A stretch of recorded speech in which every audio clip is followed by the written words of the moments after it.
All right, so today we're going deep on Benjamin Netanyahu, Sounds good. but not the Netanyahu in the headlines this year, Right. before all that, Exactly. Yeah, we're going way back back for before him. he was even in politics. Yeah, to really understand his story, you need to start at the beginning. So let's start in 1949, Tel Aviv.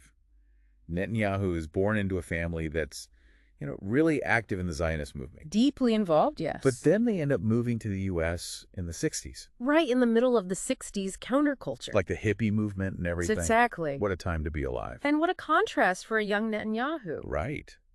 I mean, how do you think that affected him growing up? Well, it must have been a pretty jarring experience.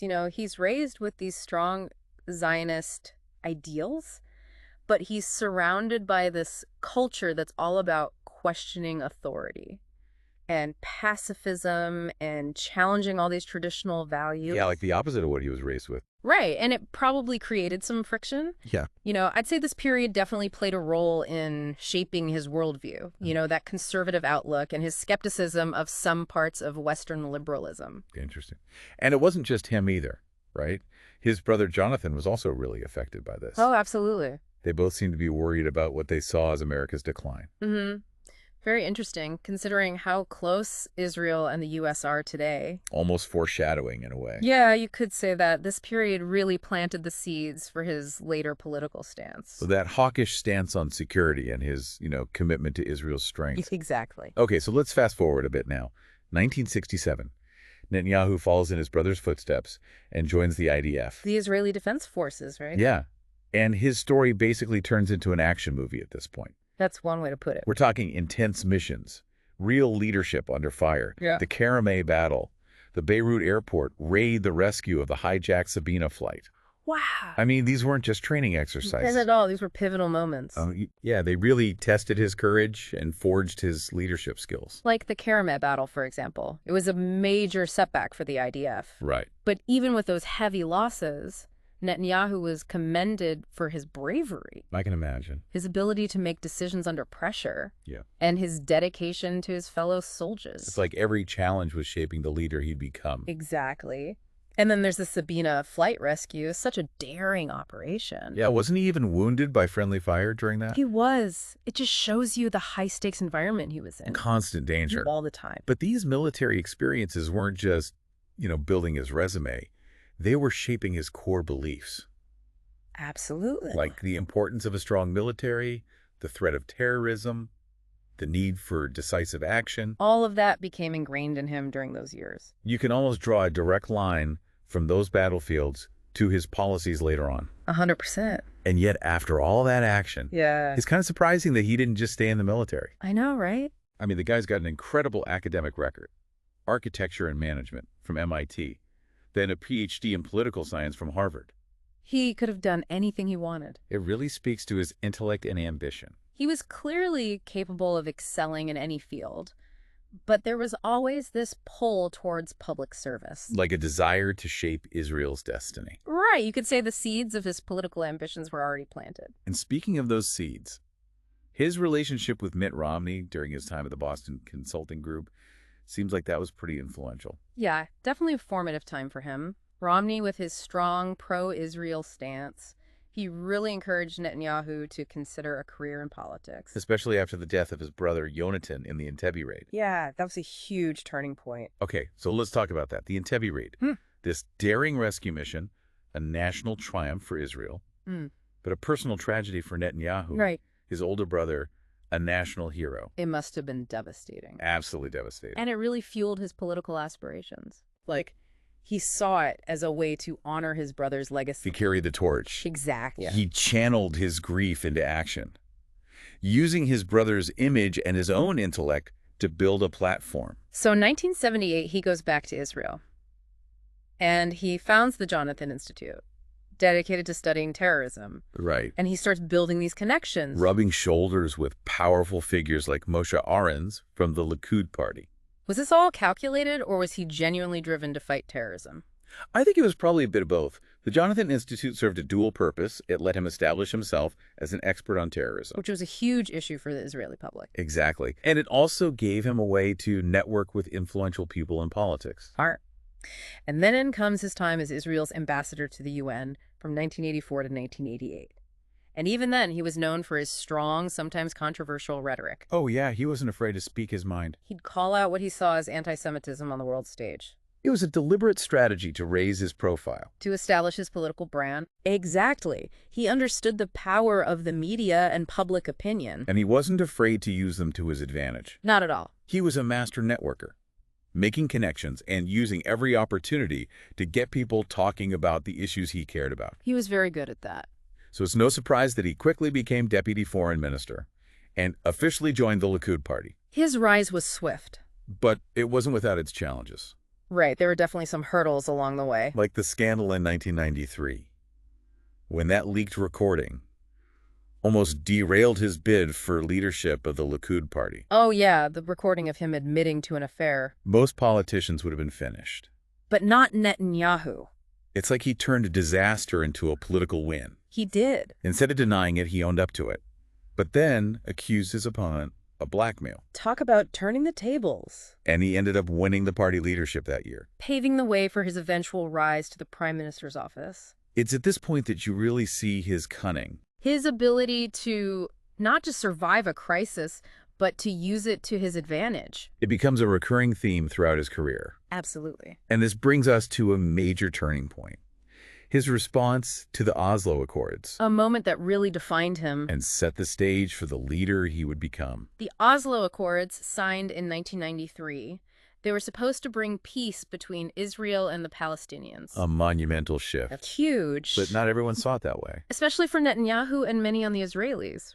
Right? Yeah. They saw the Oslo Accords as a dangerous gamble. Not a path to peace. Right. They thought it would make Palestinian extremists stronger. And put Israel's control over certain territories at risk. Exactly. So he wasn't just, sitting back and watching this happen. No, he was very active. He organized protests, rallied opposition, Mm-hmm. and used some pretty strong rhetoric to condemn the Accords. And Prime Minister Yitzhak Rabin. Yeah, the one who championed them. His language was seen as inflammatory by many. Even dangerous, some said. It was a very tense time in Israeli politics. And tragically, it culminated in Rabin's assassination in 1995. Such a dark moment. It cast a long shadow. Even though Netanyahu wasn't directly involved, Of course not. it created this climate of fear and uncertainty. And Netanyahu, who had been so critical of the peace process, he became this symbol of strength for many Israelis. The ones who felt betrayed by the Oslo Accords. Exactly. So he wins the 1996 election and becomes prime minister for the first time. Riding that wave of anxiety. It's like the political climate shifted in his favor. It really paved the way for his rise to power. His campaign focused on security, protecting Israel from its enemies. Which resonated with voters after Rabin's assassination. But here's where things get a little tricky. He's the hardliner, right? The one who promised to fight terrorism. But he also sees a benefit in supporting Hamas.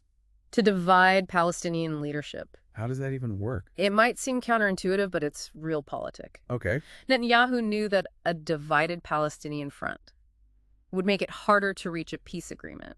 So he's thinking long term. Always. It's like he's playing chess while everyone else is playing checkers. That's a good way to put it. So his first term as prime minister was up and down. It had its moments. Some successes, like the Wye River Memorandum, Yeah. but also some big setbacks. Like that botched Mossad operation in Jordan. Oh yeah, trying to assassinate a Hamas leader It backfired big time. created a diplomatic crisis. Definitely hurt his reputation. And then there were the corruption scandals. Those followed him for a while. He held on to power for a bit, but eventually lost the 1999 election. To Ehud Barak. His former commander from that Sabina rescue. What a twist. A combination of things led to his defeat, I guess. Fatigue with his hardline stance. Disappointment with the lack of progress on peace. And growing concerns about his ethics. But he wasn't done yet. Not by a long shot. He went to the private sector for a while, Biding his time. waiting for the right moment to come back. And that moment came in 2009. When he was elected prime minister for the second time, This time he focused on his economic experience. promising to lead Israel through the financial crisis. And he did deliver. He implemented some reforms that led to economic growth Which boosted his popularity. and helped him solidify his power, He also played the security card, reminding Israelis of the threats they faced positioning himself as the only one who could protect them. and using the memory of his brother The national hero. to reinforce that image of strength. Very effective. And during this second term, he really pushed for settlement expansion in the West Bank. Which drew a lot of international criticism. but strengthened his support among his base. It was a key part of his strategy, By expanding settlements, he was creating facts on the ground. making a two-state solution even more difficult. Another calculated move Absolutely. to advance his vision for Israel. Even if it meant making things worse with the Palestinians. He was playing the long game, And he was willing to take risks. and it worked for a while. He stayed in power for 12 years. The longest-serving prime minister in Israeli history. But even the best chess players can get outmaneuvered. So true. During his time in office, the political landscape in Israel started to change. In what way? A new generation of right-wing politicians emerged. Even more extreme than Netanyahu. They saw him as an obstacle. Wow. So the forces he helped create The ones he nurtured for so long. started to turn against him. It's almost Shakespearean. It really is. This tale of ambition and power and unintended consequences, He spent years consolidating power, making alliances with smaller, more extreme parties. thinking he could control them. But they had their own ambitions. And those ambitions would eventually lead to his downfall. It's been quite a journey through Netanyahu's life. It really has. He's such a complex figure. Shaped by all those unique experiences. And driven by this, deep ideology. Absolutely. His early life, his time in the U.S., Hit him such a turbulent time. the loss of his brother. His military service. It all seems to have laid the foundation. For the leader he became. Yeah, you can see the connections. From those early days to his political strategies. His focus on security. His belief in Israel's right to defend itself. But it also seems like the things that helped him rise to power Tactics he used. might have contributed to his downfall. That's a good point.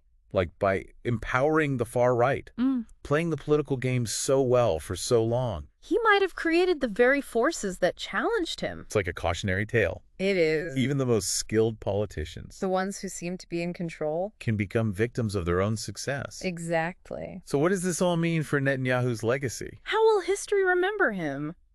It's tough to say right now. Yeah, it's still early. His legacy is complicated. Definitely. It'll be debated for years to come. Probably. He'll be remembered for his political skills. His ability to navigate Israeli politics, And his commitment to his vision for Israel. but also for his controversial decisions His stance on the Palestinian issue. and the scandals. Yeah, those will be part of the story too. It's a reminder that leadership is a double-edged sword.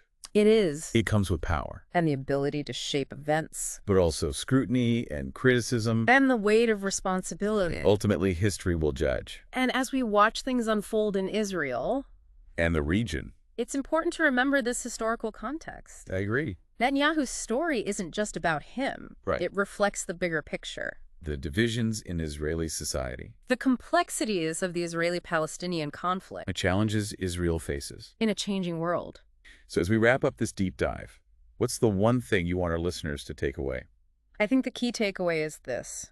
Understanding the past is essential for understanding the present. Makes sense. By looking at Netanyahu's journey, His motivations. his successes and failures, We get a better grasp of what shaped Israel. and the challenges it still faces, And maybe by understanding the past. we can better navigate the future. So keep learning, everyone. Stay curious. And never underestimate the power of history